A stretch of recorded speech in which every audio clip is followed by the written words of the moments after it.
జగన్ గుంటూరు మిర్చి యార్డుకి వెళ్లిన విషయం తెలిసిందే. అయితే కూటమి మాత్రం సెక్యూరిటీ కల్పించకుండా జగన్ని నానా తిప్పలు పెట్టింది. అసలు జగన్ మీద హత్యకు కుట్రలు జరుగుతున్నాయన్న విషయం తెలిసిందే. అయినా కానీ జగన్కి సెక్యూరిటీ కల్పించకుండా ఎదురు కేసులు పెట్టే పరిస్థితి నెలకొంది. జగన్ భద్రత విషయంలో కనిపించిన లోపాలపై ఆ పార్టీ తీవ్రంగా మండిపడుతోంది. జెడ్+ కేటగిరీలో ఉన్న నాయకుడికి సరైన భద్రత కల్పించడంలో విఫలమైన తీరును ఎండగడుతోంది. అయితే జగన్ హత్యకు కుట్రలు పన్నుతున్నారన్న విషయం గురించి ప్రధాని మోడీకి కేంద్ర హోంశాఖ మంత్రి అమిత్ షాకు వైసీపీ లోక్సభ పక్ష నేత మిథున్ రెడ్డి లేఖ రాశారు. వైఎస్ జగన్కు కేంద్ర బలగాలతో రక్షణ కల్పించాలని కోరారు. ఆయనకు రక్షణ కల్పించడంలో ఏపీలో అధికారంలో ఉన్న చంద్రబాబు, పవన్ కళ్యాణ్ ప్రభుత్వం పూర్తి నిర్లక్ష్యంగా వ్యవహరిస్తోందని ఫిర్యాదు చేశారు.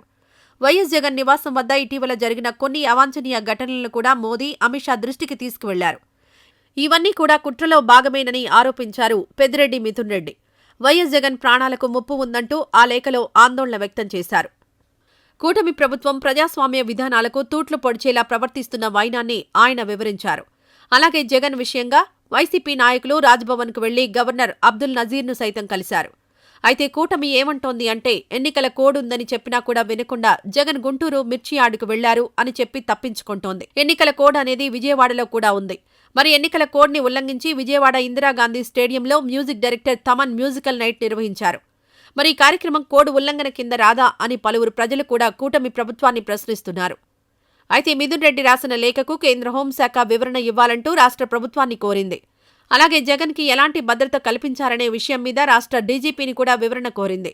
గుంటూరు పర్యటనలో అసలేం జరిగింది, అసలు జగన్కి ఎందుకు భద్రత కల్పించలేదు అనే విషయం మీద సెక్యూరిటీ కమాండ్ కంట్రోల్ నుంచి వివరణ కోరింది.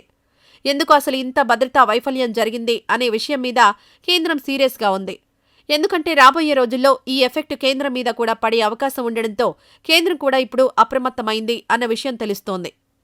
అసలు ఏ పార్టీ అధికారంలో ఉన్నా ఇలాంటి విషయాల్లో జాగ్రత్తగా ఉండాలి కదా, భద్రత కల్పించాలి కదా, కక్షపూరిత రాజకీయాలను పక్కన పెట్టాలి కదా, ప్రతిపక్షంలో ఎంత నచ్చని వ్యక్తులున్నా ప్రభుత్వ బాధ్యతగా వ్యవహరిస్తూ భద్రత కల్పించాలన్న విషయం తెలీదా అని ప్రశ్నిస్తోంది.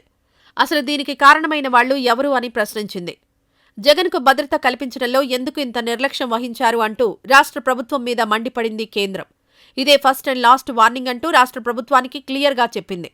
నెక్స్ట్ టైం ఇదే రిపీట్ అయితే గనక కేంద్రం నుంచి సీఆర్పీఎఫ్ బలగాలను దింపుతామంటూ హెచ్చరించింది అంటూ ప్రచారం జరుగుతోంది. అయితే ఇది ఎంతవరకు నిజమన్న విషయం, త్వరలో ఏమన్నా ఉత్తర్వులొస్తాయా, లేదంటే సెక్యూరిటీ పెంచుతారో లేదో చూడాలి. అలాగే రాష్ట్ర డీజీపీ ఏం వివరణ ఇస్తారో చూడాలి.